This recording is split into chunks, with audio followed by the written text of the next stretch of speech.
Permítame, discúlpenme, es que, cuando iba a abrir el portal recibí una llamada, discúlpenme, vamos, hoy yo les mandé un pequeño resumen más o menos de lo que íbamos a hacer, ¿verdad? Les dije que íbamos rapidito a dar un resumen de lo que nos faltaba del examen, ¿verdad? Porque le estaba dando un repaso. El examen es el jueves a las 5.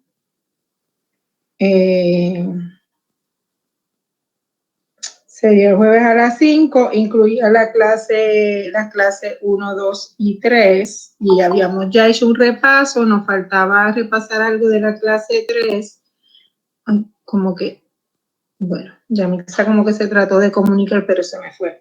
Nos faltaría entonces dar un breve repaso de la clase número 3, que tengo unos estudiantes nuevos que me gustaría que estuvieran durante el repaso, pero no han todavía entrado al chat.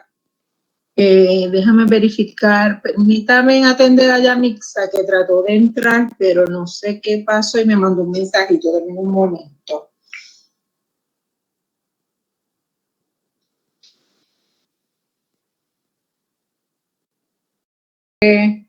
Le dije que íbamos a repasar brevemente la clase número 3. Yo a veces digo brevemente y cuando menos me encuentro dando la clase casi otra vez. Esa clase se trataba sobre que Yamixa, no sé qué es lo que pasa, que se comunica y se cae. Déjame decirlo otra vez. Déjame ver ahora rapidito. Saludos, Yamixa. Ok, pues vamos entonces con la clase repasar la clase número 3.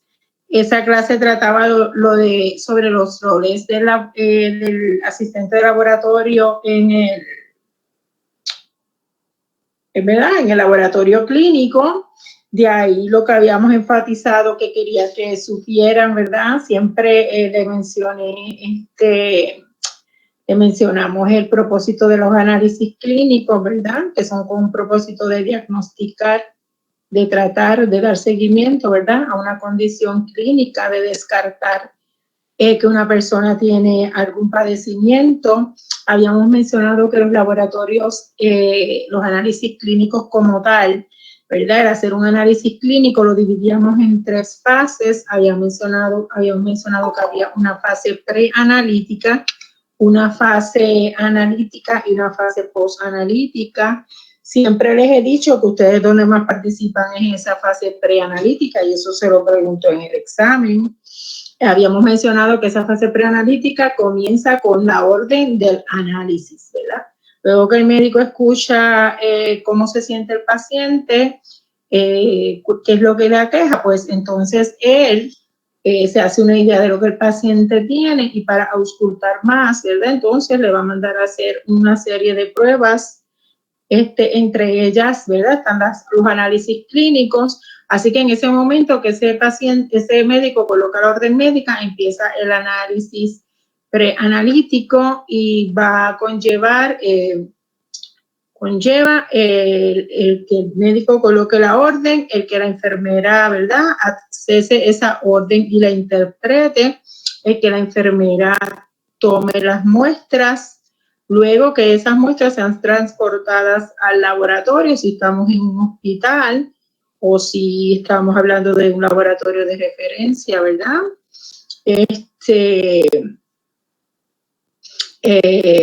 O esas muestras entonces son recibidas, ¿verdad? O se le entregan a ustedes a la mano. Un detalle que les había mencionado, que siempre cuando la persona que transporta las muestras las lleva al laboratorio en el hospital como tal, todas esas muestras se acostumbra a evidenciar en qué momento fueron entregadas, y que en los laboratorios regularmente tienen un reloj, un ponchador que marca la fecha y la hora, y que entonces las boletas que acompañan a las muestras, las hojas donde se indica qué pruebas se requieren en la información del paciente, pues esas hojas se ponchan en ese ponchador, ¿verdad? Y entonces va a salir ahí la hora y la fecha y la hora a que fueron entregadas. Hay algunos sitios que entonces tienen un logbook y entonces el enfermero o el escolta o el que entregue la muestra firma ese logbook, ¿verdad? Y evidencia ahí a qué hora pasó por el laboratorio. Se lo menciono porque a veces se lo pregunto en los exámenes también a quién corresponde ponchar esas boletas, pues corresponde al que entrega la muestra. ¿Está bien? Ustedes entregan muestras, pues ustedes no tienen que ponchar, ¿verdad? La persona que le entrega las muestras no puede llegar allí y dejarle todas esas muestras allí sin ponchar para que ustedes las ponchen. ¿Está bien? Porque esa no es su responsabilidad. El hecho de ponchar las muestras lo que evidencia es que la persona las entregó y a qué hora las entregó. Él es el que tiene que evidenciar eso. ¿Está claro? Así que entonces, luego de eso, ustedes van a coger todas esas muestras, las van a verificar, ¿verdad? Que corresponda el tipo de muestra con el tipo de análisis que se requiere, ¿verdad? Que ese tipo de muestra sea para el análisis que están pidiendo. Porque hay veces que te piden un análisis, pero el tipo de muestra que te toman no sirve para hacer ese análisis, ¿está claro? Así que ustedes tienen que verificar que las muestras que te llegan son del tipo que sirven para ese análisis y saben que tienen que chequear la información demográfica del paciente y saben que esa información demográfica consta de dos ID principales, ¿verdad? De dos marcadores de coincidencia, ¿verdad? En nombre con apellidos y la fecha de nacimiento, ¿verdad? Lo que se conoce como los ID primarios del paciente, ¿ok? Lo que nosotros utilizamos para identificar al paciente va a ser el nombre del paciente con los apellidos, la fecha de nacimiento en muchos hospitales y hay otros hospitales que todavía utilizan el número de expediente. ¿Está bien? Serían los ID principales del paciente. Nombre completo, fecha de nacimiento o número de expediente. Además de esa información, habíamos dicho que ustedes tenían que verificar que tenga tenían que identificar que tuviera el sexo, ¿verdad? Porque habíamos dicho que a partir del sexo y la edad del paciente, que claro está, la edad se puede establecer con la fecha de nacimiento, a veces te escriben la edad, a veces no, pero la edad se puede establecer con la fecha de nacimiento. A partir de esa fecha de nacimiento y de y del sexo del paciente, que es muy importante, y ahora nosotros tenemos, ¿verdad?, la situación a lo mejor siempre ha existido, pero tenemos la situación de las personas que se hacen a veces tratamientos hormonales, de las personas que a veces pues se remueven sus órganos sexuales y entonces hay veces que hay que, ¿verdad? Ya le habíamos dicho que tiene que haber una relación de fecha de nacimiento y sexo por el hecho de que los valores normales, ¿verdad? Se establecen en base a esto, ¿verdad? Se establecen en base a la edad y al sexo, ¿verdad? Habíamos dicho que hay valor para algunas pruebas como, por ejemplo, la hemoglobina, el hematocrito, pues hay valores diferentes si eres hombre o mujer, ¿está bien? Y hay valores diferentes si eres adulto o eres un niño, ¿verdad? Y habíamos dicho que habían otros tipos de cosas que también podrían establecer diferencias en los valores, como la raza de las personas o de qué área geográfica son, ¿verdad? En donde viven, ¿ok? Así que, pues esas cositas son importantes a la hora de que usted esté evaluando la hoja y las muestras, ¿verdad? Que haya esa información disponible. Habíamos mencionado que entonces usted cuando recibía esas muestras, usted tenía que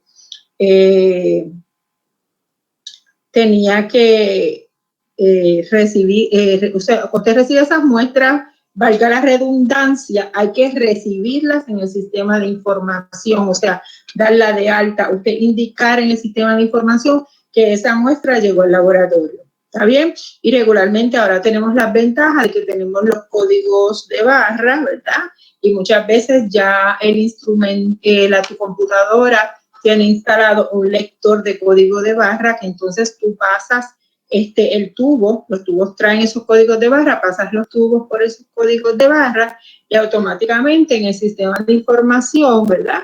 Te va a aparecer ese paciente registrado, qué pruebas quieren, y ahí te va automáticamente a poner la fecha y la hora a que tú lo escaneaste, como decimos nosotros, ¿verdad? Lo pasaste por el lector. Entonces, también va a aparecer el nombre de ustedes como que usted recibió esa muestra. Y lo va a saber porque usted es en esa computadora, ¿verdad? Usted tiene que accesar la computadora con una clave que se le va a dar a usted única. Cada empleado tiene una clave única, así que cuando usted accesa a la computadora, se supone que otro empleado, otro compañero de usted no puede usar esa computadora en el momento en que usted la está usando. Para que la pueda usar, usted tiene que salirse del sistema, ¿verdad? Usted tiene que indicarle al sistema que usted ya no está utilizándolo y entonces la otra persona tiene que colocar su información para que entonces pueda usar esa computadora. Siempre se les indica que los ID que se le dan, ¿verdad? Los números, los códigos que se nos dan de acceso son únicos y no se prestan, ¿está bien? Y ya usted ve por qué, ¿verdad? Porque si entonces en algún momento se hizo algo mal con esa muestra, pues ahí queda registrado que el que lo hizo mal fue usted, si usted prestó su código. ¿Está bien? Entonces, eso es para los lugares donde tenemos sistemas de información. Podemos tener lugares donde no haya sistema de información, está claro. Hay hospitales todavía que no tienen un sistema de información así tan sofisticado. Pues en esos lugares, entonces, cada muestra individualmente, cada grupo de muestras que te llega, cada paciente que te llega, usted tiene que darle una numeración. Bien, se le da un número a ese grupo de muestras, porque regularmente las muestras de cada paciente te llegan en una bolsita, tipo Ziploc, y entonces ahí te van a llegar todas las muestras que fueron tomadas a la misma hora, o sea, todas las muestras que se tomaron de la misma punción. ¿Está bien? Y tienen la misma hora de toma.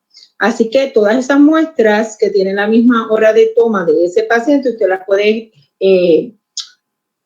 la puede colocar bajo un mismo número. ¿Está bien? Los números en los laboratorios, en un laboratorio de hospital, a veces sobrepasan en el día los 100, pueden los 200, 300, ok, depende cómo se mueva el hospital. ¿Está bien? En términos de si los das manualmente. Porque si es a través de la computadora, ya la computadora te envía cada tubo con un número único que le da ya al sistema de información, ¿verdad? Nosotros lo único que hacemos es utilizar ese número.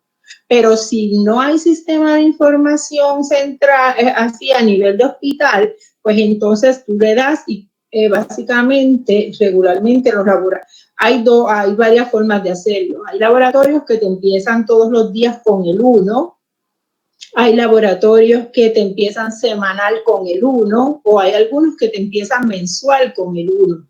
O sea, lo que les quiero decir es que el primer día de mes por la mañana, en el primer 7-3 que se haga, se empieza con el número 1 y se sigue hasta final de mes. ¿Está bien? Los números que sean. En otros sitios se dan semanal, ¿verdad? Se dan qué sé yo, se establece que sean, vamos a decir, de lunes a domingo. O pueden ser diarios, ¿verdad? Desde lunes a las 7 de la mañana hasta el próximo día, ¿verdad? A las 6:59, ¿verdad? Y a las 7 se empieza nuevamente con otros números. Yo trabajo en un lugar que antes no había sistema de información y los hacíamos diario, pero entonces se le añadía la fecha, o sea que regularmente yo escribía el número que se le daba al paciente, si fuera el día de hoy, sería, se empezaba con la fecha. Escribiría yo 0202-2021-01, ¿verdad? Y todos los días se empezaba con el 1, pero como antes se le ponía la fecha, pues ya se establecía claramente de cuándo era esa muestra, porque tiene que establecerse claramente de qué día son las muestras. ¿Está claro? Pues entonces, lo que les decía es que si en esa bolsita vinieron 5 tubos de ese paciente, y los 5 tubos fueron de la misma punción a la misma hora, pues a todos esos tubos usted le pone la misma numeración. ¿Está bien? Si viniera una orina que viene con esa te la traen en ese momento, aunque la orina no proviene de una punción, pues esa orina sí se le puede dar el mismo número. Sí se le podría dar el mismo número. Ya entonces, si ese paciente te viene más tarde, ¿verdad? Porque qué sé yo, al médico se le olvidó hacer, ponerle una orden de un pregnancy test y te mandan otro tubo diferente, que es de otra función diferente, aunque es del mismo paciente, le tienes que dar otro número porque se tomó en otra hora. ¿Está claro? No le puede estar el número anterior. Eso es si te mandan un segundo tubo. Hay veces que el médico te llama y te dice, mira, se me olvidó poner el pregnancy test. ¿Tú me puedes hacer un pregnancy test de una muestra que yo te mandé a tal hora? Pues eso lo puedes hacer, se puede hacer. Pero entonces ahí ya cuando lo que te mandan es la boleta con la orden, no te mandan tubo, ¿verdad? Porque tú lo vas a hacer con un tubo que ya había llegado. Pues ahí, a esa boleta, pues tú le colocas el número, ¿verdad? Que tenía el tubo del cual se va a hacer la prueba. Eso es bien importante. Que siempre sea el número que tiene la muestra de la cual se va a hacer la prueba. Y entonces la vas a añadir en el logbook, ¿verdad? Le vas a añadir en el logbook donde habías escrito esa muestra, ¿verdad? La llegada de esa muestra la habías registrado, pues ahí tú le vas a añadir ese test que el médico te pidió que le añadieras, porque en el logbook tú vas a registrar el número que se le asigna a la muestra, ¿verdad? Vas a registrar en los apellidos y el nombre del paciente. Ahí tiene que aparecer registrado la fecha en que llegó esa muestra, regularmente la fecha en que llegó, la hora en que llegó. Siempre le vamos a escribir si la muestra fue satisfactoria o no, y lo que quiere decir es con que si la muestra fue satisfactoria o no, es que ahí tú tienes que registrar, por ejemplo, si la muestra cumple con todos los requisitos, pues fue satisfactoria. Pero cuando no sería satisfactoria, pues por ejemplo, una muestra que te llegó sin rotular. Esa no es satisfactoria y ese tipo de muestra usted la rechaza. ¿Está bien? A menos que sea un líquido espinal o una orina cateterizada. O otro líquido u otro tipo de líquido de los que ya hemos estudiado en términos de líquido de corazón, de pulmón, de rodilla, ¿verdad? Amniótico, ese tipo de líquido. Ahora, muestra de sangre que llega sin rotular, orinas que llegan sin rotular, por eso se rechaza. ¿Está claro? Solamente se hacen excepciones de muestras que son bien traumáticas al paciente. Pero tomarle una muestra del brazo al paciente, aunque a veces nosotros nos traumaticemos porque nos tomen la muestra, pues no se considera traumático. ¿Está bien? Así que ese tipo de muestra, una muestra sin rechazar, pues eso fue insatisfactorio. Una muestra que requería cierta cantidad para ser analizada y te llegó poca cantidad, ¿cómo se llama eso? Que la muestra estaba ¿qué? Una muestra que te llegó con poca cantidad.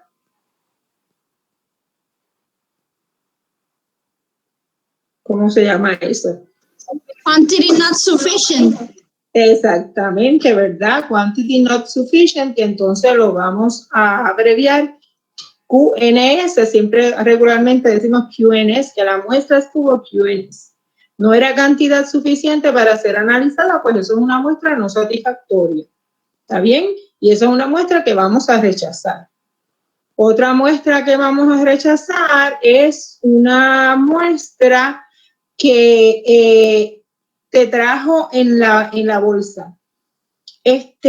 Los tubos, vamos a decir, a nombre de, vamos a decir, qué sé yo, todas las muestras te dicen María del Carmen Rodríguez López y la orden médica, ¿verdad?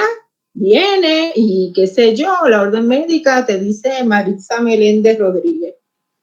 Pues ya ahí eso automáticamente queda rechazado cuando las boletas y los nombres no coinciden. Porque queda la duda de quién eran esas muestras, ¿está claro? Cabe la duda de quién eran esas muestras, así que eso se rechaza. No satisfactorio sería que tú centrifugas, ustedes, ¿verdad? La otra fase que es que ustedes van a centrifugar las muestras, que ustedes centrifugan las muestras y cuando las miran, notan que la parte líquida de la sangre está rojiza. ¿Está bien? Cuando la parte de la muestra está rojiza, ¿era por qué? ¿Cómo se llama eso? Si la porción líquida estaba roja. Eso tenía un nombre. ¿Qué es lo que pasó? ¿O qué pasó ahí? ¿Por qué pasa eso? ¿Qué era eso? No fue que se rompieron los glóbulos rojos, creo que. Se rompieron los glóbulos rojos, muy bien, eso tiene un nombre. Le damos un nombre a eso. Ahí se rompieron las células rojas. ¿Cómo? Es la hemolizada. Hemolizada, ¿verdad? Hemolizada. Hubo hemólisis en esa muestra, los glóbulos rojos se rompieron y la hemoglobina que estaba en el interior de esas células rojas sale, ¿verdad? Sale al exterior y está flotando en el suero o plasma de ese paciente, que es la porción líquida, y no se supone. Y ese tipo de muestra, pues, nos da falsos resultados, ¿verdad? Esa muestra hay que repetirla.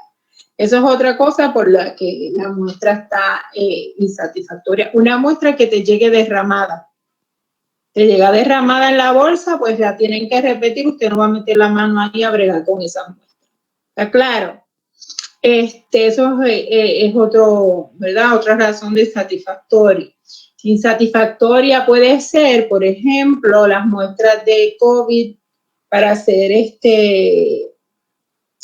PCR, no pueden tener más de 1 hora el hisopo de tomado.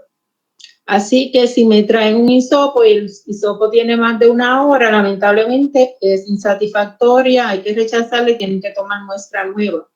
Lo mismo pasa con lo que nosotros llamamos, hay unas pruebas que ustedes se van a ir familiarizando según yo les vaya diciendo.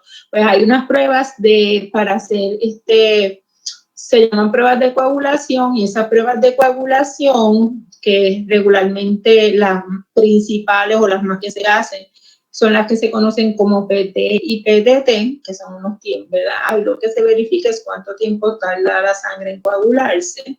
Hay otras más, hay unas que se llaman fibrinógeno, de dímero,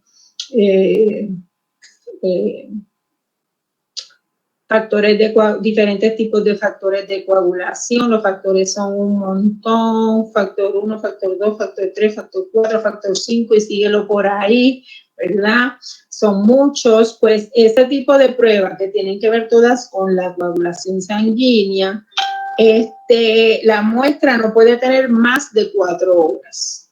¿Está bien? Así que si la muestra tiene más de 4 horas, pues lamentablemente es insatisfactoria y hay que rechazarlas. Según esas dos, ¿verdad?, que les mencioné, hay otros tipos de muestras que hay que hacerse en un tiempo justo. ¿Está bien? Hay algunas que el tiempo no las afecta. Por ejemplo, un CBC, ¿verdad?, un contagio de células sanguíneas, que es lo que es el CBC, que ahí vamos a contar los blancos, los rojos, las plaquetas, vamos a ver la hemoglobina, el hematocrito.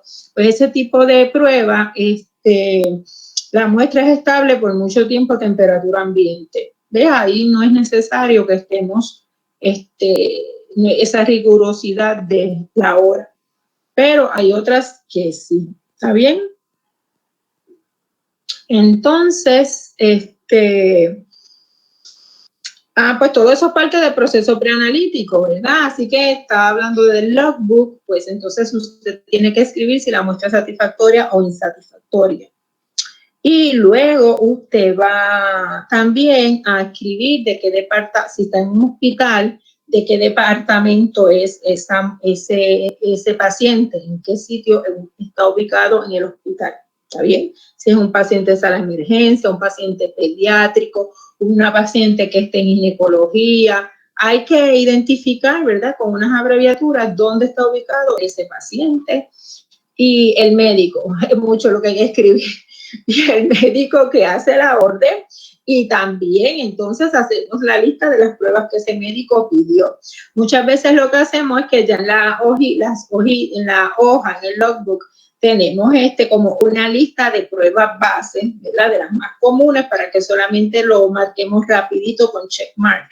Pero tenemos otro espacio grande donde ubicamos la palabra otros para colocar entonces y escribir las pruebas poco frecuentes que se le hayan ordenado. ¿Está bien?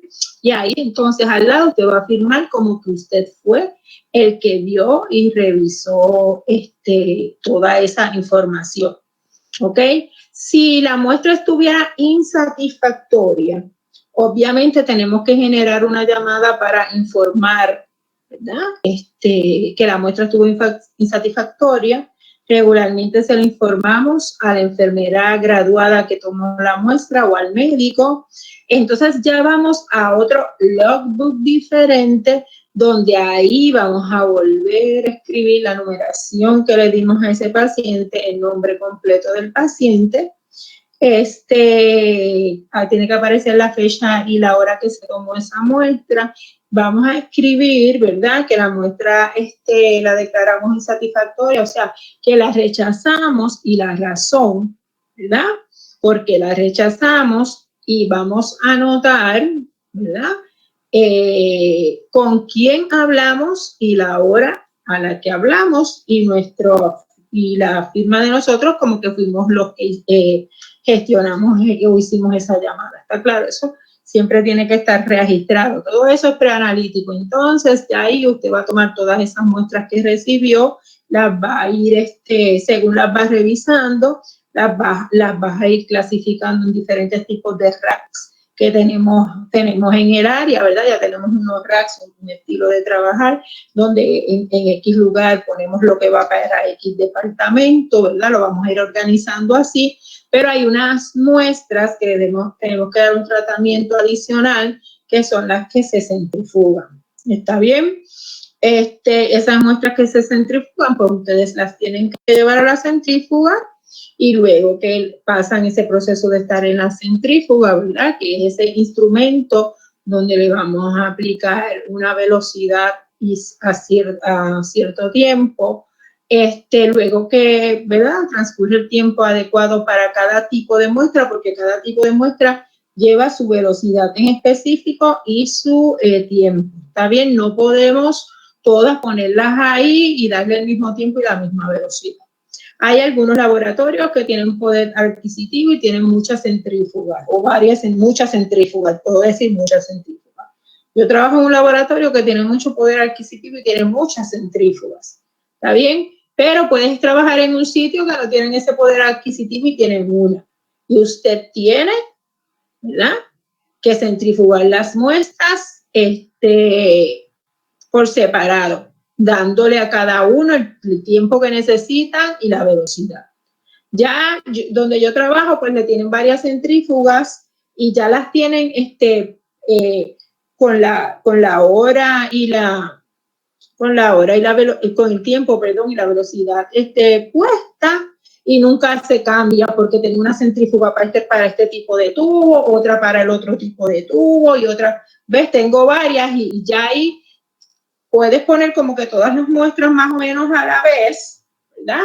No es como cuando tienes una que tienes que esperar que termine para entonces poner las otras. Bueno, pero luego que tú centrifugaste esas muestras, pues entonces esas muestras las ubicas también por departamento donde las vas a llevar y entonces son ustedes los responsables de transportar esas muestras a las áreas.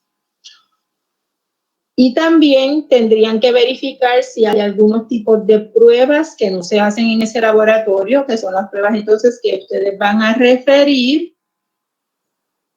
Y entonces, si ustedes tienen pruebas a referir, también ustedes tendrían que, ¿verdad?, trabajar esa parte, o sea, separar esas muestras. Ya les dije que ustedes tienen que separar las alícuotas, llamamos alícuotas a la porción que usted saca y transfiere a otro tubo, si es necesario hacer esas alícuotas. Hay algunos tipos de tubos que no es necesario, que tú mandas el tubo directamente. Y también entonces ustedes tienen que ir a una computadora del laboratorio de referencia para informar al laboratorio de referencia que le vas a enviar esa muestra, ¿verdad? Llenar una información o existen unas hojas donde entonces lo haces a mano, que entonces otra vez tienes que escribir la fecha, la hora que recibiste la muestra, el nombre de ese paciente, te piden el sexo y la fecha de nacimiento y entonces le vas a escribir qué pruebas son las que tú le estás ordenando al laboratorio de referencia y vas a colocar esas muestras, ¿verdad?, en una bolsita biohazard y las vas a guardar según sea necesario, si es en nevera o si es en congelador o si son ambiente, porque hay algunos tipos de muestras que se dejan a temperatura ambiente. Entonces vas a ir, ¿verdad?, creando esa hoja de qué es lo que le vas a mandar. Regularmente en una misma hoja puedes escribir muchos pacientes, ¿está bien? Bueno, entonces ustedes van a entregar las muestras a los diferentes departamentos y ahí termina la fase preanalítica, ¿está claro? Ahí termina la fase preanalítica. Luego entonces ya ahí empieza la fase analítica, que esa la lleva a cabo el tecnólogo médico, ¿está bien? El tecnólogo médico, cuando usted le entrega las muestras, debe verificar la calidad de esas muestras, ¿verdad? En términos de que las muestras, verificar si esas muestras no vayan a estar, aunque se supone que pasaron por el filtro de usted, pero que va a verificar nuevamente si esas muestras que no estén embolizadas, que no estén, que si tienen lipemia, si tienen ictericia, que ya habíamos hablado que lipemia es que tienen los triglicéridos altos y tienen grasa, que se va a ver la porción de líquida, la vamos a ver blanca. Entonces ahí esa lipemia, regularmente no podemos rechazar esas muestras, pero hay que darle un trato diferente porque esa lipemia interfiere con la lectura que hacen los instrumentos, ¿está bien? Así que a veces hay que tratarlas diferentes.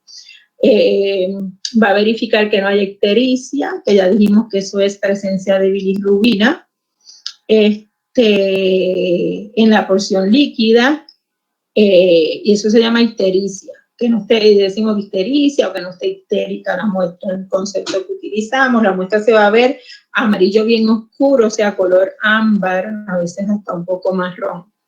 Así que vamos a chequear que esa muestra no tenga algo que se llama fibrina, ¿ok? La fibrina se va a crear en las muestras cuando las muestras las centrifugan de forma incorrecta. ¿Está bien? Así que los que se encargan de centrifugar las muestras son ustedes. Si ustedes no centrifugan las muestras bien, la muestra crea fibrina. Y eso es una muestra que no es buena para trabajarla. Ya ahí, pues por esa mala decisión que se toma, ¿verdad? Eso afecta los resultados del paciente. Cuando usted recibe las muestras, y eso vamos a hablar después, antes de usted colocar esas muestras a la centrífuga, hay unas que usted tiene que permitir que se coagulen, que se tornen sólidas. ¿Está bien? Y si ustedes no esperan que se tornen sólidas hasta el momento correcto, las muestras van a crear como una gelatina y en la parte líquida, y esa gelatina lo que hace es que atrapa los analitos que queremos medir, aquellas sustancias que queremos medir. Así que después, para no atiborrarlos de muchas cosas, yo les voy a explicar cómo es que ustedes se dan cuenta, o sea, cómo que ustedes, cómo evitar que eso suceda. Así que el tecnólogo médico pues tiene que chequear eso, que no tengan fibrinas. Hay otras muestras también que en el proceso de toma se coagulan, o sea, que se ponen sólidas y yo las necesito al revés, esas las necesito líquidas. ¿Ok? Hay algunas que tengo problemas si no están coaguladas y otras es al revés, tengo problemas si están coaguladas. Así que yo tengo que verificar que no tengo un coágulo, que la cantidad sea suficiente. Así que en ese proceso analítico, ¿verdad? Esa primera parte es verificar esa calidad. Estar seguros que ustedes verificaron bien, como que se hace una segunda revisión de que el nombre coincida con, ¿verdad? Que no hayan errores de nombre, que no se hayan intercambiado nombres.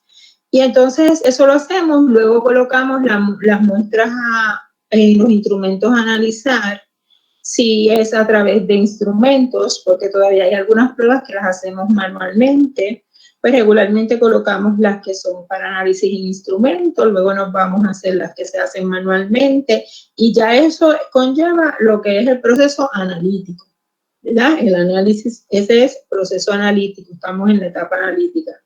Tan pronto los instrumentos nos arrojan los resultados o esas pruebas manuales nos arrojan resultados, pues esos resultados yo se los tengo que reportar al doctor. Y ya ahí entonces eso es post, ¿está bien? Post-análisis, o sea, ya se hizo el análisis y ahora vamos a la parte del reporte. Cuando yo tengo esos resultados yo tengo, no es que tuve el resultado y lo voy a mandar por ahí, no. Yo tengo que analizar que ese resultado está libre de error. ¿Está bien? Entonces, hay veces que tenemos ciertos valores y entonces eso nos lleva a revisar otra vez la muestra, ¿verdad? Que la muestra realmente no volvemos otra vez, que realmente estaba en las condiciones para ser hecha. Con los instrumentos modernos tenemos la ventaja de que nos permiten ver los resultados de los pacientes hacia atrás. Nosotros habíamos analizado esa prueba para ese paciente anteriormente, qué resultados nos dio, si se ve un patrón aceptable, ¿verdad? Si se ve un patrón aceptable, que no haya unos resultados bien diferentes, que qué sé yo, que el paciente tenía la hemoglobina, qué sé yo, en 5 y de momento el paciente tiene esa hemoglobina en 12. Y a lo mejor lo que han pasado es un periodo de 8 horas. ¿Está bien? Pues ya, mira, eso me da indicio que esa muestra como que no es de ese paciente. O que algo pasó. O sea, yo no puedo reportarla como que sin indagar. A veces llamamos a la enfermera, al médico, porque sabemos ya que si el paciente tenía una hemoglobina bajita, en la determinación que toma el médico, si la hemoglobina es menor de 8, es transfundirle unidades de sangre. Y regularmente le va a transfundir 2 unidades de sangre. Pero eso toma un tiempo, o sea que más o menos en 8 horas, pues él le transfundiría esas 2 unidades de sangre y se espera que la hemoglobina le suba, pero no a 12. ¿Ves? 2 unidades de sangre no te van a subir la hemoglobina así tan drásticamente, ¿está bien? Así que se supone que no es simple y sencillamente que la máquina me dé el resultado y yo lo voy a mandar por ahí, sino como que yo voy a estudiar ese resultado. Y entonces se lo envío al paciente, al médico, y eso es fase post-analítica. ¿Está bien? Ahora con los sistemas de información, pues es muy fácil porque entonces todo es que yo libero o le doy release, ¿verdad? Libero con un simple botón el resultado y el resultado le llega al médico electrónicamente. Pero antes no era así. Antes esos resultados pues teníamos que entonces llevarlos o imprimirlos si son hechos en un instrumento que tiene un buen sistema de información, tiene computadora, lo podemos imprimir, o en el caso de que hacíamos las pruebas manuales, pues ya esos reportes los teníamos que hacer manualmente. ¿Está bien? Eso es post-analítico. En el caso que se generan reportes manualmente, pues les decía el otro día a ustedes que ahí ustedes podrían participar, ¿verdad? Porque luego que el tecnólogo médico genera los reportes, pues regularmente ustedes recogen los reportes en los departamentos. Hay unos encasillados en el área de recibo de muestra, donde están ustedes, hay unos encasillados por departamento, se clasifican ahí por departamento los resultados para cuando viene la escolta o la enfermera del piso, se le entrega ese grupo de resultados. Si estás en un laboratorio privado, pues sabes que todo eso hay que colocarlo en sobre, ¿verdad? Que tienes que conciliar todo, buscar todos los resultados del mismo paciente, los colocas en su sobrecito. Hay que estar pendiente, ¿verdad? Regularmente están pendientes qué fue lo que se le ordenó a ese paciente y se está pendiente. A veces se le pone un papelito encima del sobre y según vas echando ahí, porque los laboratorios no te van a llegar todos a la vez porque son de diferentes áreas, pues entonces vas marcando ahí lo que ya has colocado en ese sobrecito. Antes de colocarlo le pegas los sellitos.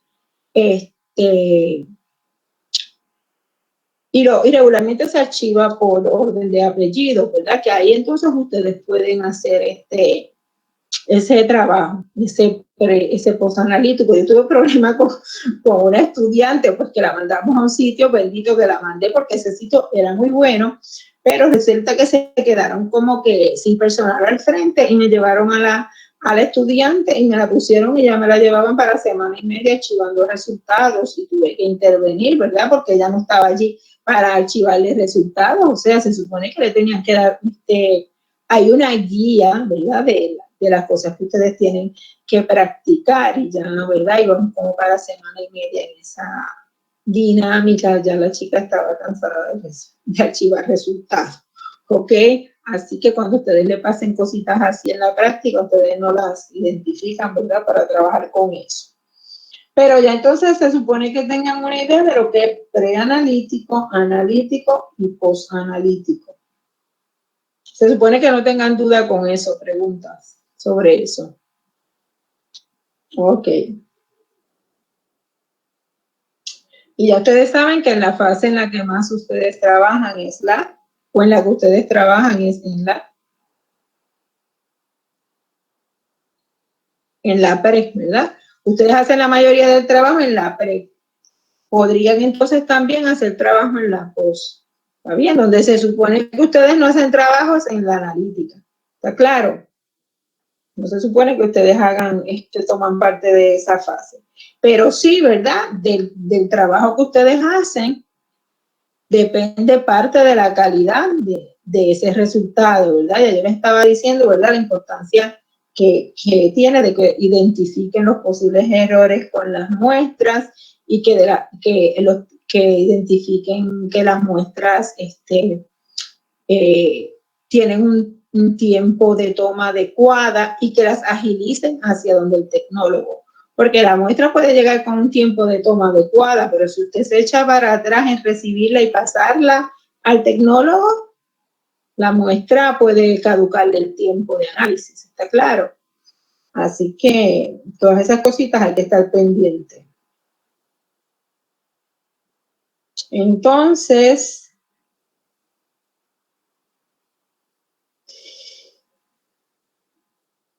de aquí le tengo un resumen, ¿verdad? Los departamentos principales que tenemos en el laboratorio clínico, pues está el de hematología.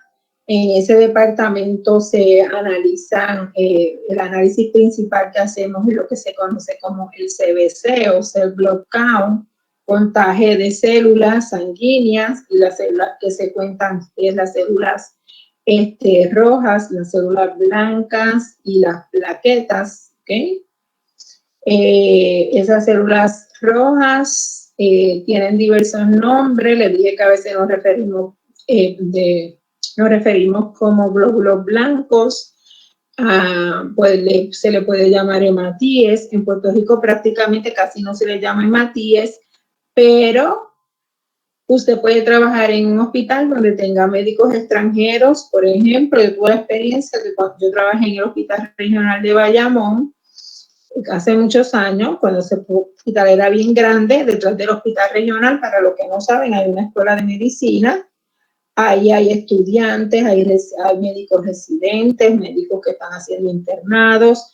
Y entonces, no sé si todavía, pero hubo un tiempo que nos llegaban muchos médicos de todas partes del mundo, de verdad, de Argentina, teníamos de Argentina, de Colombia, de Brasil, de Egipto, de Cuba, de venezolanos, bueno, peruanos, teníamos. Entonces ellos llegaban por allí con sus historias pidiendo cosas que ellos no sabían inglés, o sea, no tenían mucho dominio del inglés, entonces venían por aquí pidiéndonos cosas en español y como que no nos entendíamos mucho, ¿ok? Porque nosotros en el laboratorio todos los conceptos los utilizamos en inglés. Entonces te llegaban con esa historia de que querían saber unos hematíes o querían saber un biograma de qué sé yo, qué rayo, y tú como que rayo un biograma, y lo que te estaban pidiendo era un CBC. ¿Está bien? Así que pues ellos hay muchos lugares donde, ¿verdad?, en vez de células rojas se le dicen hematíes. También, como lo decimos en inglés, pues nos referimos entonces a red blood cell, ¿verdad?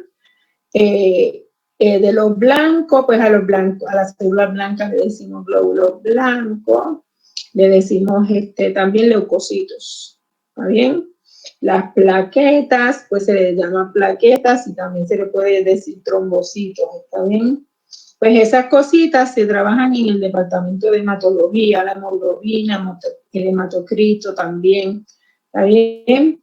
En términos de coagulación, pues ya yo le dije que la coagulación tenía que ver con el estudio de esa parte de la química de la sangre que provoca que la sangre se coagule, ¿verdad? Cuando en algunas situaciones, ¿ok? Cuando nos damos algún golpe o hay veces, lamentablemente, con algunas condiciones de salud que le provocan al paciente, ¿verdad? Coagulaciones internas.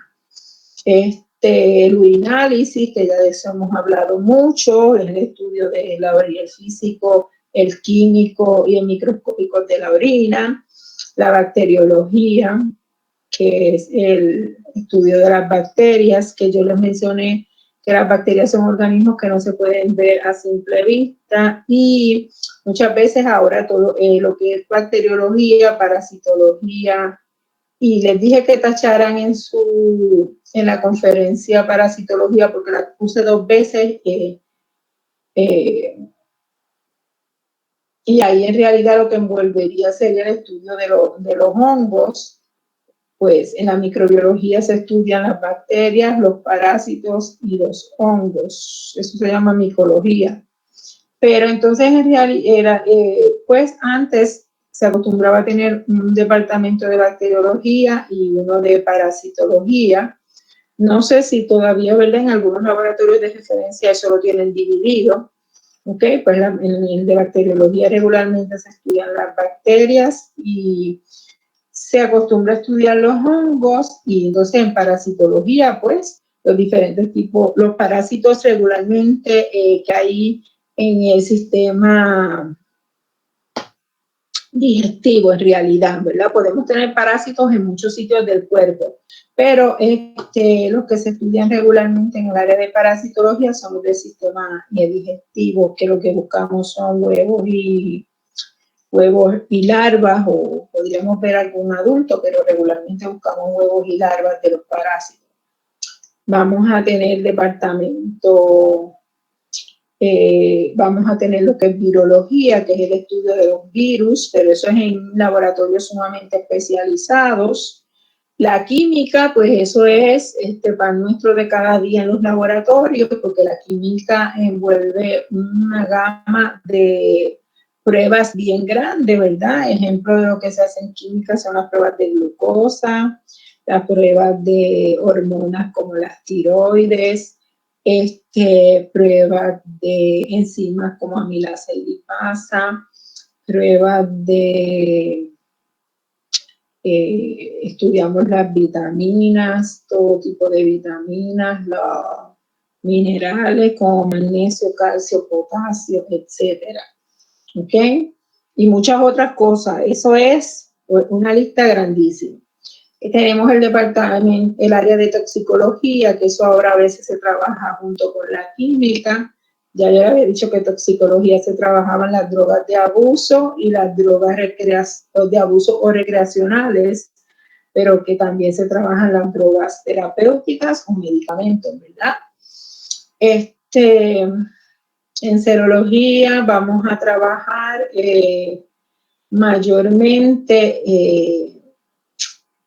podemos trabajar con los virus, ¿verdad? Lo que son las reacciones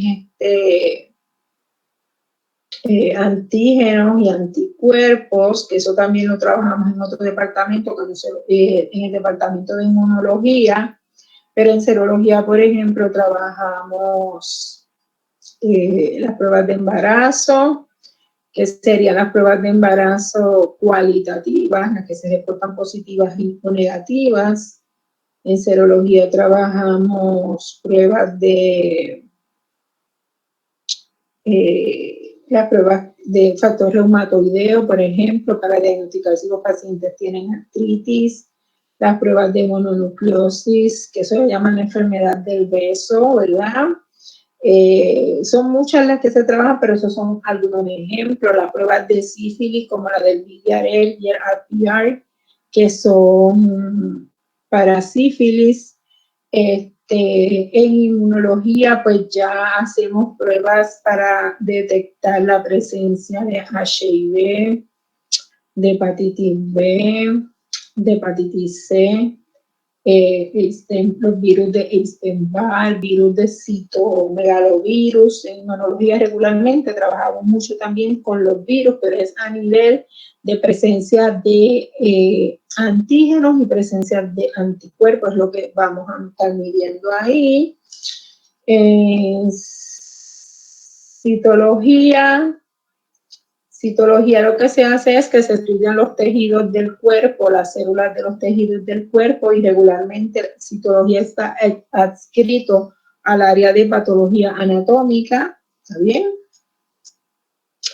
En inmunohematología, al igual que en el banco de sangre, ¿verdad? Ahí se hacen pruebas para saber el grupo y tipo sanguíneo, pruebas de compatibilidad cuando se van a hacer transfusiones sanguíneas, ¿verdad? Ver que hay compatibilidad entre los donantes y el paciente.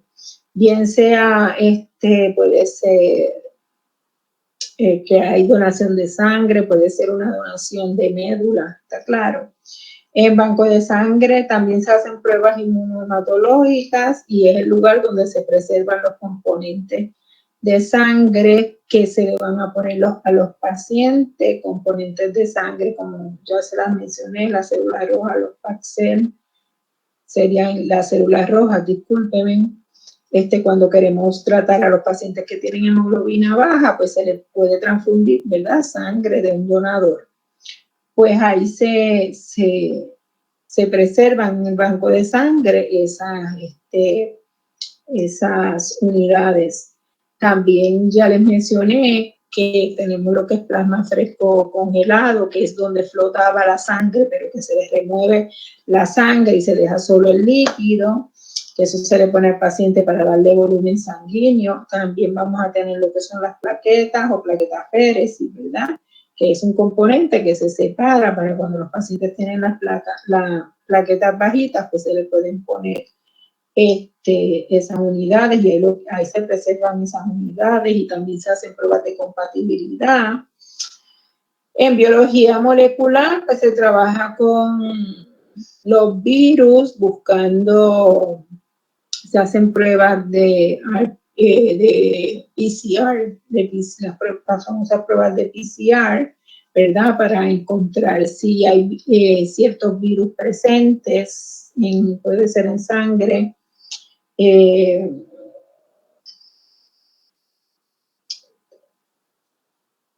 Ahí tenemos también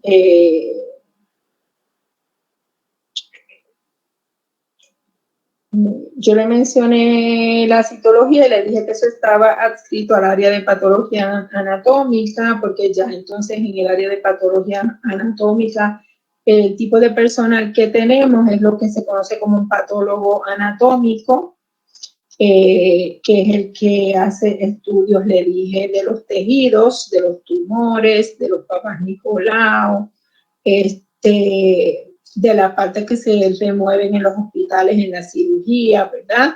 Todo eso lo hace el patólogo anatómico, ¿ok? En el hospital como tal, un patólogo anatómico hace autopsias, pero en los hospitales no se hace autopsia, ¿está claro? O sea, en los hospitales tienen su patólogo anatómico, pero no para eso, ¿ok? Ya los cadáveres para autopsia, pues esos se envían, ¿verdad? A un lugar aquí en San Juan, que hay patólogos anatómicos especialistas en hacer autopsia, está claro, al instituto. Entonces, pero son patólogos anatómicos los que hacen eso también, ¿ok?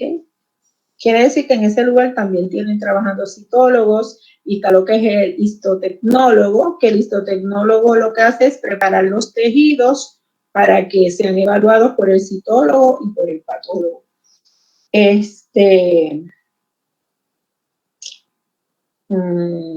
Déjame ver qué más.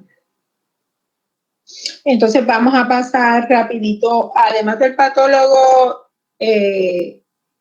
anatómico, por si tienen duda, también existe lo que es el patólogo clínico, y como lo dice la palabra, el patólogo clínico está adscrito al laboratorio clínico, y él es el que sabe todo lo referente a las pruebas del laboratorio, ¿está bien? Es como que la máxima autoridad en conocimiento en esos aspectos, y él está ahí, ¿verdad?, para garantizar la calidad de todo lo que se hace en el laboratorio. Entonces, en términos de los roles que competen a ustedes, que ya he dicho algunos, ¿verdad?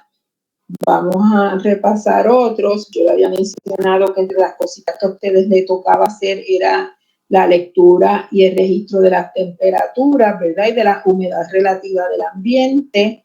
Le había dicho que eso lo podían hacer con higrómetros y termómetros. Ya había dicho que se le tomaba la temperatura, además de la temperatura del ambiente, se tomaba en el laboratorio la temperatura de muchos tipos de equipos. Estos equipos le llamamos equipos ambientales, como las neveras, los congeladores. Les mencioné que los congeladores los hay de diferentes niveles de congelación. ¿Está claro? Ya les dije que trabajan en ese sitio que hay muchas centrífugas, también tienen un chorro de neveras y congeladores, y los congeladores los tienen de diferentes tipos, inclusive tenemos congeladores de hielo seco. ¿Está bien? Así que a eso se le toma la temperatura diaria, también lo que son las incubadoras, lo que son los baños de María, lo que son los bloquecitos, los bloques secos, ¿ok?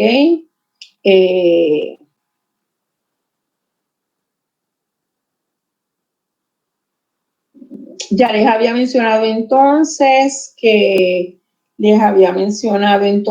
regularmente las temperaturas, va a haber un chart donde usted tiene que anotar diariamente esa temperatura, ¿verdad? La va a anotar diariamente, anota la temperatura que tomó y su firma. Y también les había mencionado que hay veces que hay que anotar 2 temperaturas, porque hay veces que esos instrumentos tienen un reloj, un termómetro digital, pero que también tienen que tener un termómetro interno. Y lo otro que también le mencioné es que si la nevera, el congelador es muy grande o el espacio ambiental es muy grande, hay que tener más de un termómetro. Que si la nevera era muy grande y vamos a tener más de un termómetro, uno arriba y uno abajo, uno en una esquina y otro en otra esquina. Así que tenemos que anotar, ¿verdad? A veces se le pone el número, termómetro 1, termómetro 2.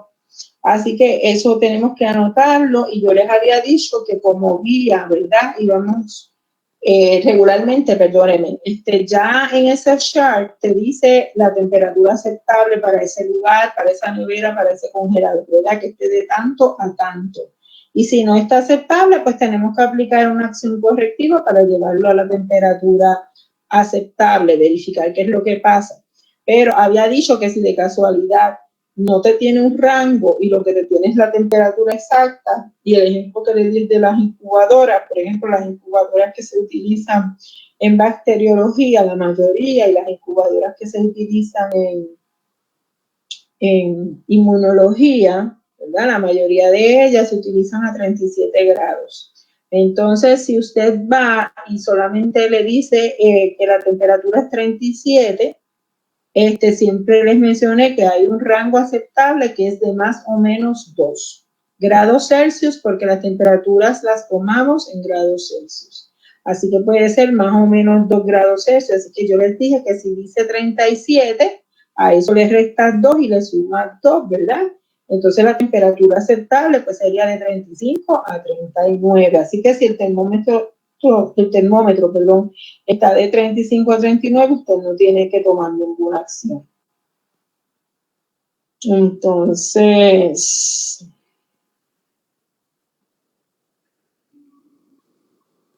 les mencioné porque las razones de por qué la temperatura ambiente tiene que estar en cierto término, ¿verdad? Les dije que era porque los equipos se pueden dañar si la temperatura no es adecuada. Está bien, porque los equipos generan mucho calor.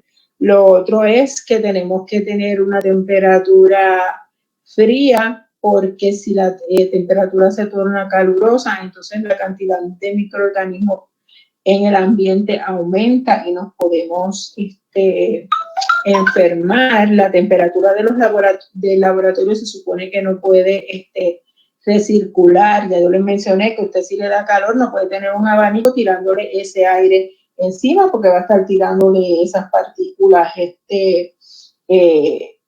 esas partículas que pueden provocar enfermedades, se las va a estar tirando encima. Otras cositas que les dije que entonces otra de sus funciones era darle mantenimiento a los equipos, ¿verdad? Y a las áreas. Ya yo les mencioné que todos esos equipos que les acabo de mencionar requieren unos mantenimientos, y esos mantenimientos regularmente se los van a encargar a ustedes. ¿Está bien? Los mantenimientos de esos equipos ambientales como tal, limpieza de nevera, limpieza de congeladores,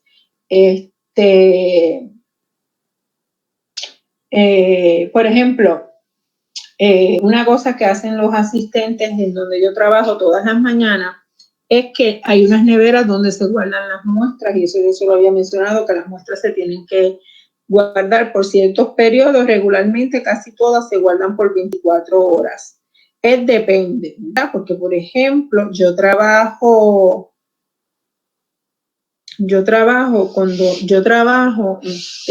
para Lifelink. Yo trabajo para Lifelink de Puerto Rico, y en el caso de las muestras de Lifelink, que son las muestras de las personas fallecidas que donan los órganos, pues esas muestras se guardan por un montón de años en un congelador de hielo seco. Y son muchos, se guardan como por 6 a 8 años, ¿está bien? Pero una de las cosas que hacen los asistentes, pues es que la mayoría de las muestras se guardan por 24 horas, los tubos madre. Los tubos originales se guardan por 24 horas. Algunos se dejan a temperatura ambiente, pero hay otros que se guardan en nevera. Se guardan los guardamos porque para revisión de si se reclama, ¿verdad?, que hay algún tipo de error en los resultados, pues para revisar. Algunos tipos de pruebas podemos repetirlas, no todas, porque hay algunas que con el tiempo se dañan aun cuando estén en la nevera. Pero podríamos repetir algunos tipos de pruebas, o podríamos chequear clericalmente, ¿verdad?, que todo estuvo bien. O sea, cuando hablamos de clericales, de la información escrita, ¿verdad?, del tubo, que ese tubo realmente pertenecía a ese paciente, etcétera. Así que los tubos se van a guardar por 24 horas, la mayoría de ellos. Y entonces, pues una cosa que le piden a ustedes es que por la mañana lleguen a botar todo eso, porque eso es un hospital y se recibe un montón de muestras. O sea, la persona que va está a veces media hora, 45 minutos descartando, ¿verdad? Limpiando esa nevera, botando todos esos tubos. Hay otra sección donde colocamos todo lo que se pone, todo lo que se hace que no va a nevera, lo que es lo que va a temperatura ambiente. Lo que no acostumbramos guardar, por ejemplo, son las orinas. Las orinas regularmente las descartamos y las excretas regularmente las descartamos al momento. Eso no acostumbramos guardarlas, ¿está bien? Así que son cositas que los ponen a ustedes, que le encargan a ustedes hacerlo. Lo otro que ustedes harían sería limpiar la superficie de los gabinetes. Eso ya les dije que es con Clorox al 10%. Recuerden que cuando hablamos de Clorox al 10% es una parte de Clorox y 9 de agua. ¿Está bien? Pero en términos de proporción se dice que la proporción es 10:1. O sea, tenemos 10 partes y de esa parte una es cloro. ¿Ok? Entonces, permítame un momento.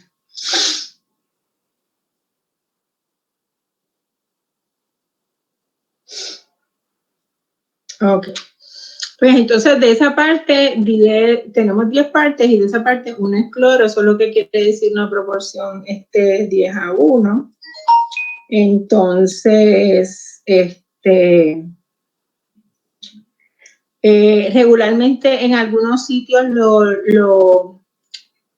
los counters los vestimos con unos papeles absorbentes, pues colocar todos esos papeles absorbentes, ¿verdad? Rellenar las áreas con los materiales necesarios que se necesitan ese día, ¿verdad? Porque tenemos diferentes secciones y se necesitan diferentes cositas para operar en esas áreas, como lo que son las laminillas de cristal, como lo que son los cubreobjetos, que son más tarde que no sabes ver. Se los voy a enseñar, lo que son las pipetas, que son las que se utilizan para separar gasas, diferentes tipos de reactivos, lo que se necesite en esa mesa en específico. Ahí también le había hablado sobre lo que eran los Material Safety Data Sheet, le había mencionado, ¿verdad?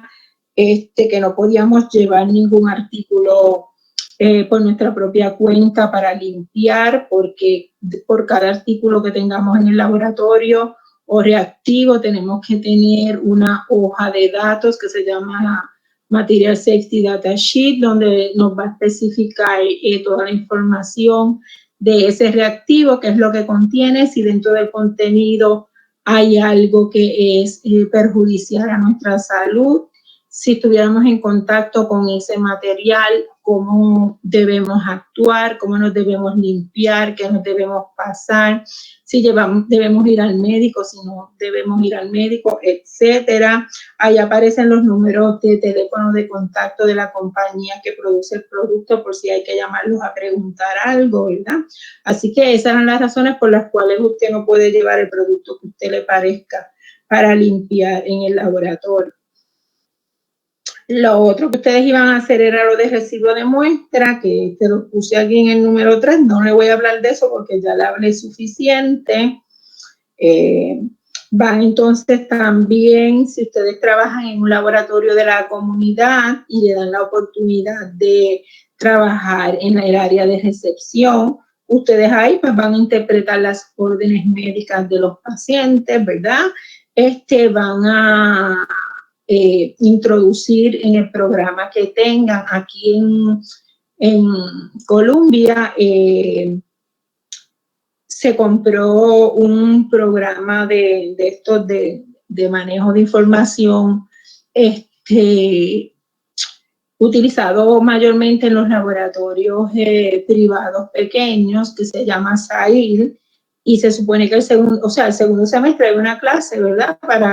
Donde ustedes los van a relacionar con el manejo de este tipo de programas. Se compró SAIL porque es de los más utilizados en los laboratorios pequeños. Sin embargo, aunque no tengan la oportunidad de practicar otros tipos de programas, Es lo mismo básicamente, o sea, el formato es diferente, ¿verdad? Pero después que ustedes se relacionen con SAIL, pues cuando vayan a otro lugar, va a ser bien fácil entender, ¿verdad? El programa, si se le presenta un programa nuevo, entenderlo, ¿verdad? Porque la base de todos más o menos es la misma. Así que van a tener la oportunidad de aprender. Así que ustedes interpretarían esas órdenes médicas y tendrían que alimentar esa computadora, ¿verdad? Con el nombre y los apellidos del paciente, con la fecha de nacimiento, con la edad, con el sexo. En ese caso, ¿verdad? Se le coloca la dirección, tienen que colocarle el nombre del médico que genera la orden, y le van a colocar el plan médico que tiene ese paciente, ¿verdad? Las pruebas que se le ordenaron, todas esas cositas, ¿verdad?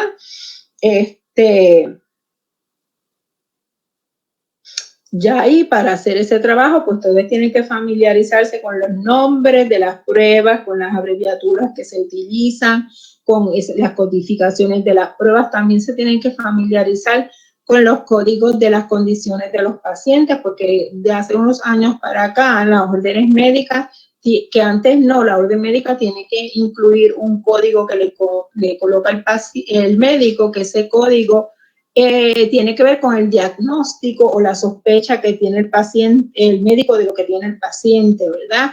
El médico tiene que indicar qué sospecha que tiene el paciente mediante ese código, porque entonces las pruebas que le hace al paciente tienen que ir de acuerdo a lo que sospecha. No puede llegar el paciente con un dolor de pecho y él mandarle a hacer, qué sé yo, llega con un dolor de pecho y le manda a hacer, no sé, una orina. A veces llegan que le duele el dedo y le mandan a hacer una orina. No, eso pues no, ¿entiendes? No compete. Tienen que, ¿verdad? La batería de pruebas que el médico le manda a hacer al paciente tiene que ir de acuerdo a la sospecha o el diagnóstico o las sospechas del posible diagnóstico que él entiende tiene ese paciente. Así que tienen que familiarizarse con eso porque prueba que no esté dentro de ese diagnóstico del paciente es prueba que el plan no va a pagar. ¿Está bien? También hay una serie de pruebas que ya los planes te dicen son tantas por año. ¿Está bien? Y no te permiten más. ¿Está bien? Por ejemplo, las hemoglobinas glicosiladas que se le hacen a los pacientes diabéticos, creo que son 3 por año. Si el médico manda hacer una adicional y ya se habían hecho las 3, el plan no se la va a pagar el laboratorio. Después entonces queda que el laboratorio se la cobre al paciente, ¿verdad? Y muchas veces el paciente tiene que, a veces el paciente te va y te recoge el resultado y todavía tú no has recibido, no se te ha denegado el pago. Así que muchas veces ya el paciente se llevó el resultado, tú lo llamas y le dices que el plan no lo pagó, que si puede pasar a pagarlo, y muchas veces el paciente lo que va a hacer es que no te va a regresar al laboratorio.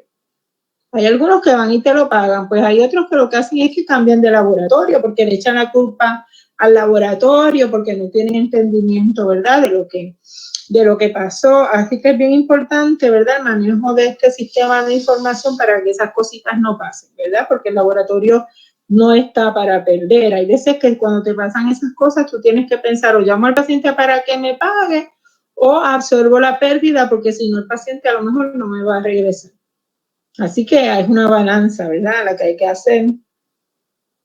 Lo otro que ustedes van a hacer es centrifugar y separar las muestras, que eso también ya se lo hablé ahorita, ¿verdad? Que algunos tipos de muestras, ahorita se lo voy a volver a repetir porque el laboratorio de hoy es de eso.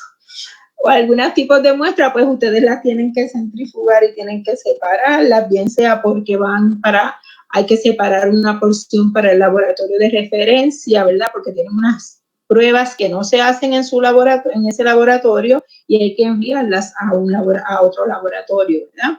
Entonces también puede ser porque a veces te mandan un tubo, por ejemplo, te mandan un tubo y quieren que tú le hagas unas pruebas de química, ¿verdad? Te mandan a pedir lo que se conoce como un Basic Metabolic Panel, El Basic Metabolic Panel lo que te cubre, ¿verdad? Es una batería de 8 pruebas.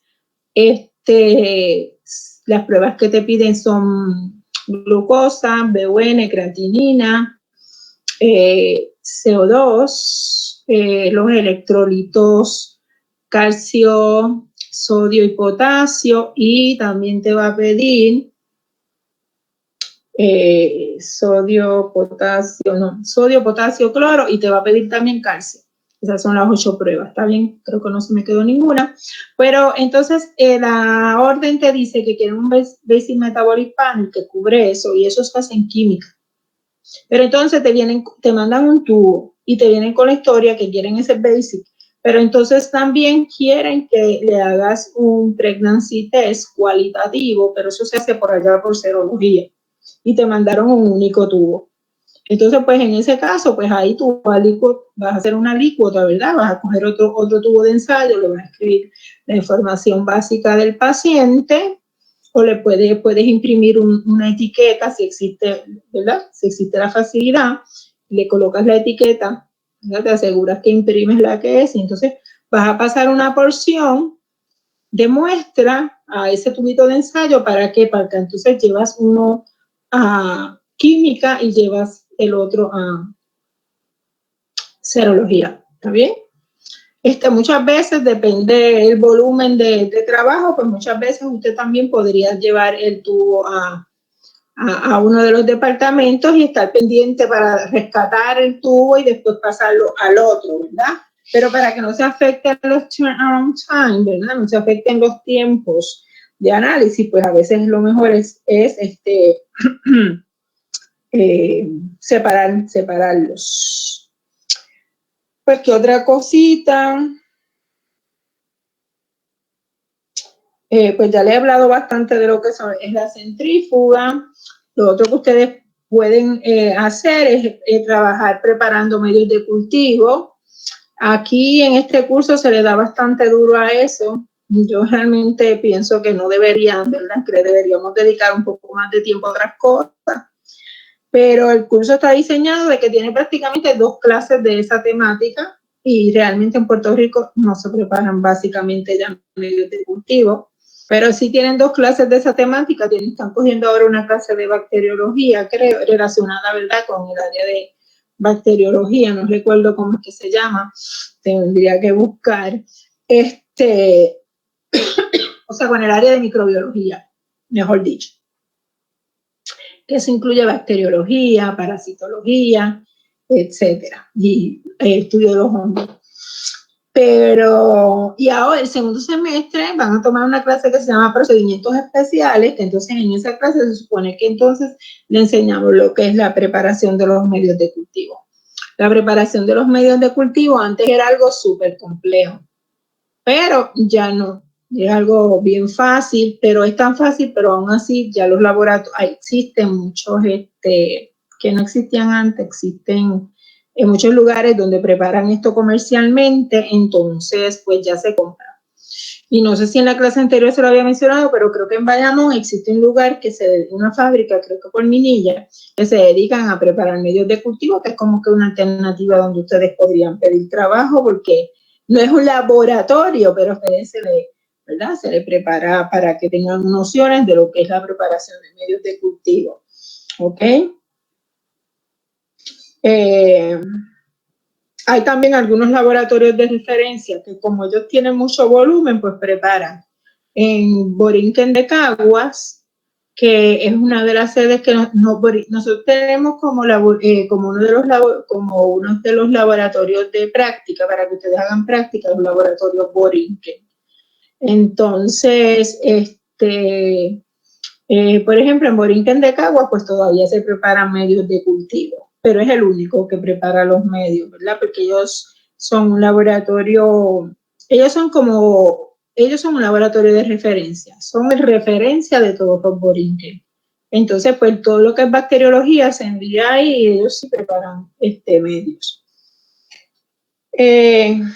Nada, pues entonces la preparación de los medios de cultivo, ¿verdad? Ya habíamos dicho, lo había mencionado, los medios de cultivo son los lugares donde vamos a colocar las muestras para tratar de recuperar las bacterias que puedan tener los pacientes en diferentes áreas de su cuerpo. Un medio de cultivo no es otra cosa que un lugar, ¿verdad?, donde nosotros vamos a colocar todo lo necesario para que esa bacteria pueda crecer, ¿ok? Los nutrientes necesarios, ¿verdad?, como lo que serían los carbohidratos o fuentes de energía que necesitan esos microorganismos para poder desarrollarse, para poder llevar a cabo sus procesos metabólicos. Ellos son seres vivientes igual que nosotros. Ellos necesitan agua, ¿verdad? Necesitan vitaminas, necesitan minerales, igual que necesitamos nosotros, ¿ok? Así que, pues, eso es lo que es un medio de cultivo, ¿verdad? Un lugar donde colocamos todo lo necesario para que esos microorganismos puedan desarrollarse si es que están presentes, ¿verdad?, en esas muestras, como sospecha el médico.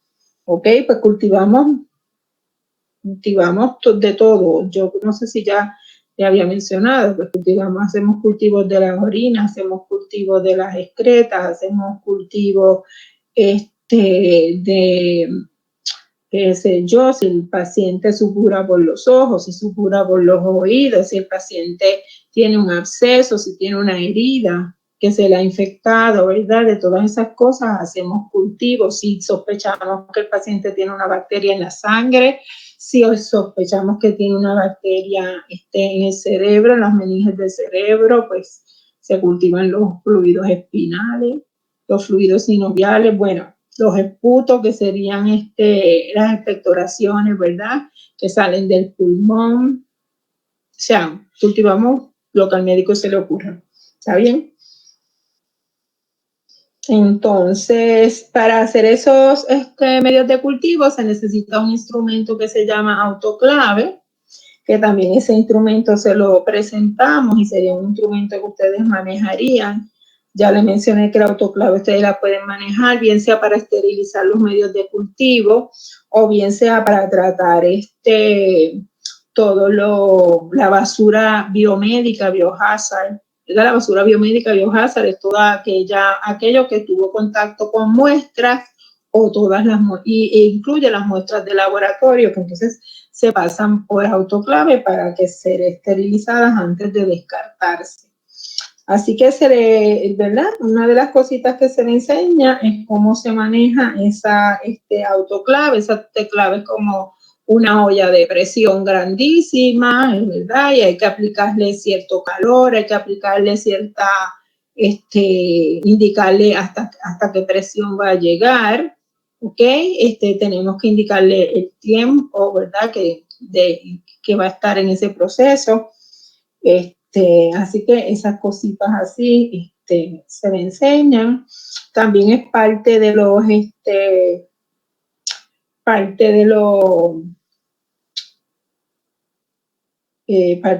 las funciones de ustedes, lo que se conoce como emulsificar excretas.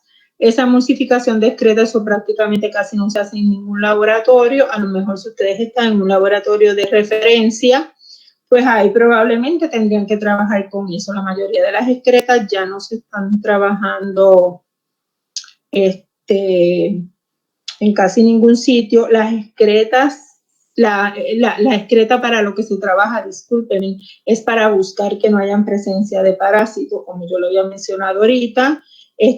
Los parásitos viven por ciclos, son como las mariposas, que saben que las mariposas tienen ciclos, son orugas, son la pupa y son mariposa, pues así mismo similar es el parásito. Tiene unos estados de vida bien diferentes en su ciclo de vida, ¿ok? Primero son huevitos, luego pasan a un estado de larva, lo que se le llama como un estado de larva. Ese estado de larva pueden tener un estado larvario o dos estados larvarios, y luego entonces pasan a vivir en animales adultos, ¿verdad?, que puede ser el ser humano, por eso es que los estudiamos, puede ser puede ser el ser humano, puede ser otros tipos de mamíferos, diferentes tipos de organismos, ¿verdad? Entonces, Cuando hablamos de parásito, estamos hablando de un organismo que habita en otro y le hace daño. ¿Está bien? Eso es lo que es un parásito, un organismo que habita en otro y le hace daño.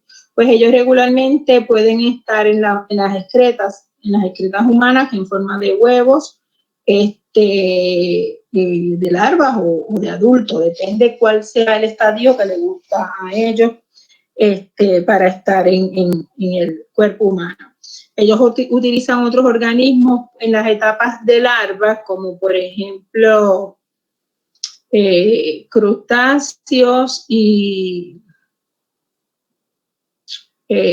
caracoles, esas cosas así. Y entonces por ejemplo, cuando el ser humano come estos alimentos en etapas crudas, pues te infectas con esa larva. ¿Está bien? Esa larva se te desarrolla en tu interior como un adulto. ¿Ok? Así que eso es lo que vamos a buscar en esas excretas y se hace este procedimiento de emulsificar excreta, que no es otra cosa que tratar de concentrar esas larvas y esos huevos. Les decía entonces que mayormente esto se haría en un laboratorio de referencia. Ya casi no se reciben tantas muestras de parasitología. Yo le había dicho que los parásitos en Puerto Rico están bastante erradicados, y lo otro es que actualmente se han desarrollado un sinnúmero de pruebas de antígeno, que lo que llamamos pruebas de antígeno, que permiten, mediante otros procedimientos, que no es observar la excreta en el microscopio como antes, ¿verdad? Cuando yo empecé en esta profesión, todas las excretas para buscar parásitos había que mirarlas en el microscopio, pero se han desarrollado ese sinfín de pruebas de lo que llaman de prueba de antígenos para un montón de estos parásitos, y pues ya mirar el microscopio no es tan común. ¿Está bien? Así que ya no se emulsifican tantas excretas. Para suerte de ustedes, porque ese trabajo siempre se lo daban a ustedes y no es un trabajo agradable. Entonces, pero se les explica, ¿verdad? Por si acaso ustedes van a algún lugar y eso se hace. Lo otro es que también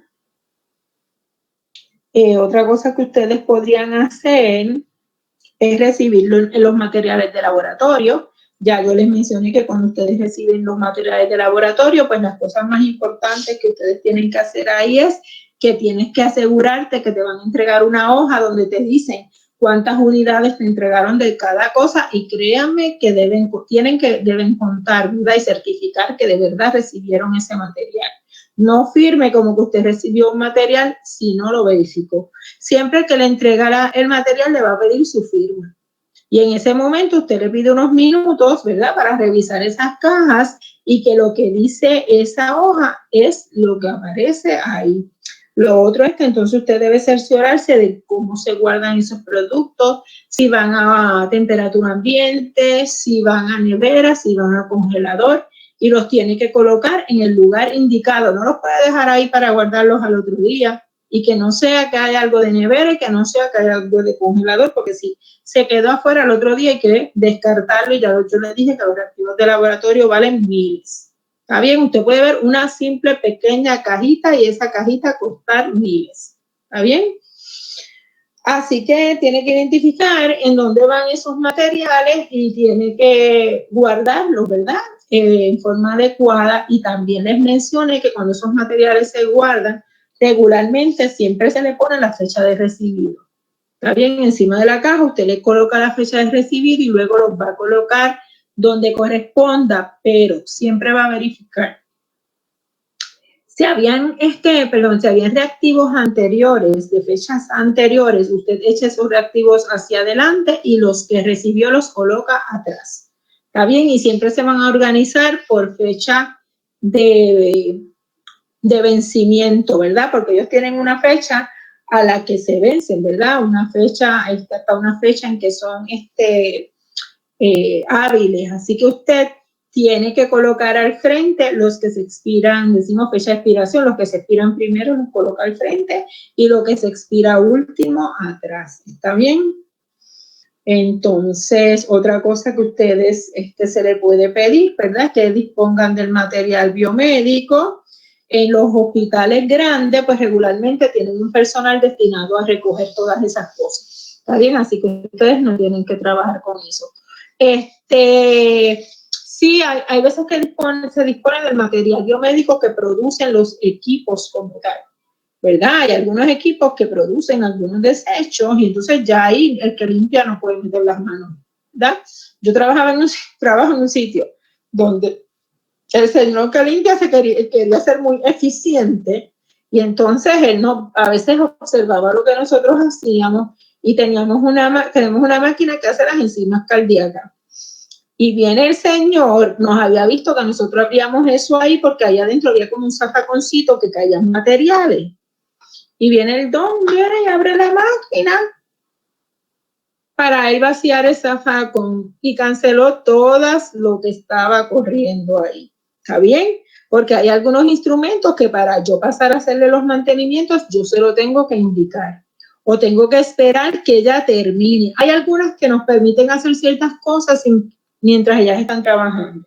Pero hay algunas cosas que no se puede. Hay que esperar que ellas terminen de trabajar o hay que darle unos comandos, ¿verdad? Para indicarle que la vamos a abrir. Bueno, pues nos canceló todo el trabajo. Así que de los equipos regularmente nos encargamos los tecnólogos cuando es, ¿verdad? Descartar algunas cosas. Ya yo les dije que en los laboratorios pequeños muchas veces pues los adiestran a ustedes para que ustedes lo hagan, pero los adiestran. ¿Está bien? La basura regular del laboratorio, pues eso se encargan los laboratorios grandes, pues tienen un personal para eso. Cuando son los laboratorios pequeños de la comunidad, pues usted lo tiene que hacer. ¿Está bien? Yo les estaba hablando que yo tenía una estudiante que yo les dije que la contrataron a trabajar y que ya desde el segundo día la señora sabía que la quería contratar y que inclusive sabía que quería despedir a la secretaria porque no tenía chavo para tenerlas a las 2 y quería despedir a la secretaria. La secretaria llevaba como 6 meses para contratar a la chica. Pero ¿saben por qué, verdad? Porque la chica tenía iniciativa y tan pronto llegó al laboratorio, pues ella tenía muy clara cuáles eran sus funciones. Mira, ¿quieres que te cojas la temperatura? Mira, ¿dónde tú pones la basura? Para recogértela. Porque los laboratorios pequeños realmente, pues, ¿verdad? Son pocas las personas y se funciona así. Y por eso fue que la señora rápido quiso contratarla, porque la chica estaba muy clara en lo que a ella le tocaba hacer y se ofrecía, ¿verdad? Ya el primer día ella se ofrecía a hacer todo, no esperaba que la mandaran y preguntaba, ¿ok? Así que esa es la importancia de que sepan cuáles son sus funciones y que pues en los laboratorios pequeños pues se espera a veces que usted haga hasta mucho más que en lo que es un laboratorio grande, ¿está bien? Porque los laboratorios grandes, pues muchas veces tienen muchos tipos de personal diferente contratado, entonces pues hay muchas cosas que a lo mejor usted no las tendría que hacer, ¿está bien? Entonces, otras cositas que ustedes podrían hacer, pues sería trabajo clerical de todo tipo, ¿verdad? Por ejemplo, ¿qué trabajo clerical? Pues uno de los sitios que yo trabajo, como es un hospital, pues ya yo se lo había mencionado, que cuando le transfunden las unidades de sangre a los pacientes, esas unidades tienen que retornar al laboratorio y esa información hay que llevarla, recopilarla. Pues mira, eso lo hace el asistente, ¿verdad? El asistente recopila esa información en un logbook que existe ahí. ¿Qué vas a hacer? Vas a apuntar la fecha, vas a apuntar el número de la unidad porque esas unidades tienen unas numeraciones, vas a preguntar si la unidad si esa bolsa pertenecía a un Paxel, si pertenecía a un Fresh Frozen, si eran unas plaquetas, ¿está claro? Y ciertas preguntas que hay ahí, pues eso usted lo va a llenar porque ya yo les había dicho que las bolsas, cuando se transfunden a los pacientes, las bolsas se devuelven al laboratorio y entonces hay que registrarlas y hay que guardarlas por cierto tiempo en una nevera, se coloca, ¿ok? Porque hay que esperar, ¿verdad? Hay veces que los pacientes pueden tener reacciones de transfusión varias horas después que se le hizo la transfusión sanguínea, ¿está bien? Y si hay una reacción de transfusión, se rescatan esas bolsas, porque inclusive esas bolsas a veces se le hacen hasta cultivos de sangre. ¿Ok?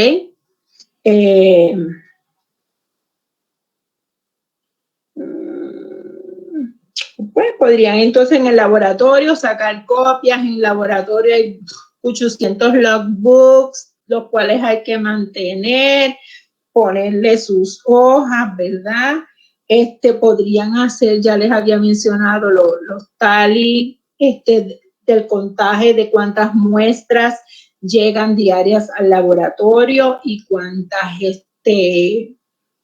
pruebas llegan, y eso a veces se clasifica hasta por piso. ¿Está bien? Eso pues da bastante trabajo. ¿Ok? Ya le había dicho que se usaban los talis, que es como le mencioné o le di el ejemplo de los presos cuando cuentan los palitos en las paredes. Pues así mismo lo hacemos, ¿verdad? Contamos cada muestra es un palito y el palito transversal cada quinta muestra o cada 10 muestras, Dios te bendiga, o cada 10 muestras.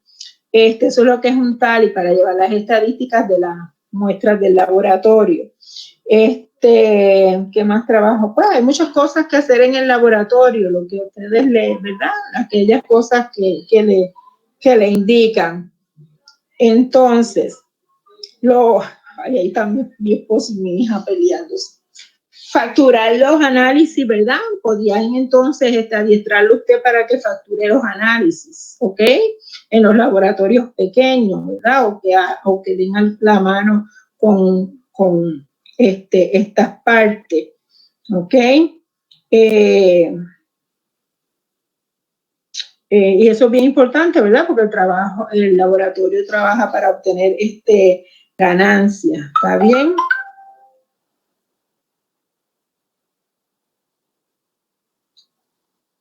Bueno, casi se lo repetí todo para beneficio de, ¿verdad? Que tengo varios estudiantes que son nuevos. Todavía tenemos hoy, yo creo que yo tuve una estudiante nueva hoy, pero no la veo por aquí.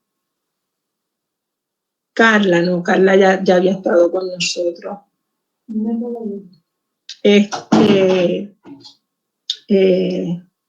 pensar. Yo tenía una estudiante hoy, Yamira, pero no la veo por aquí. Bueno, ok. Nada, más o menos entonces con eso terminamos, ¿verdad? Revisamos esto.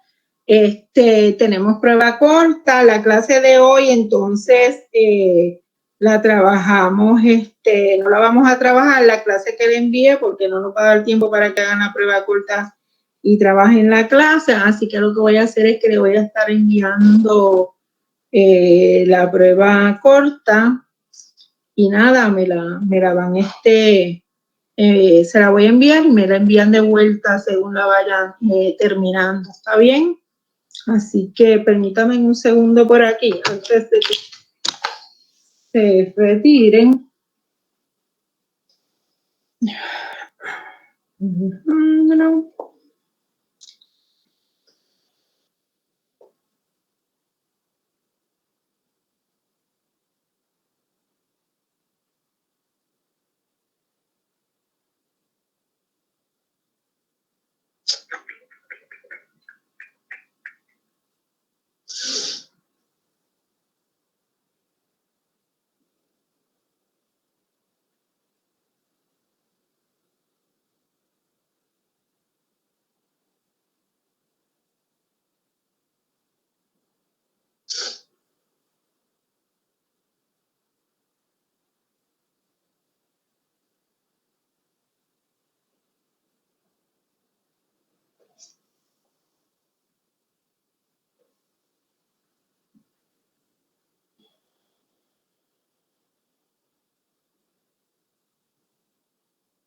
Ok.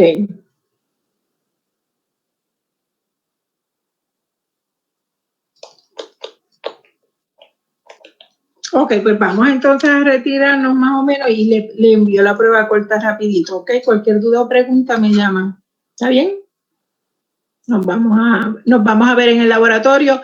El laboratorio de hoy súper importante porque le voy a estar explicando todo lo que quiere que tiene que ver con los tubos. Voy a empezar con eso, ¿está bien? Nos vemos ahorita.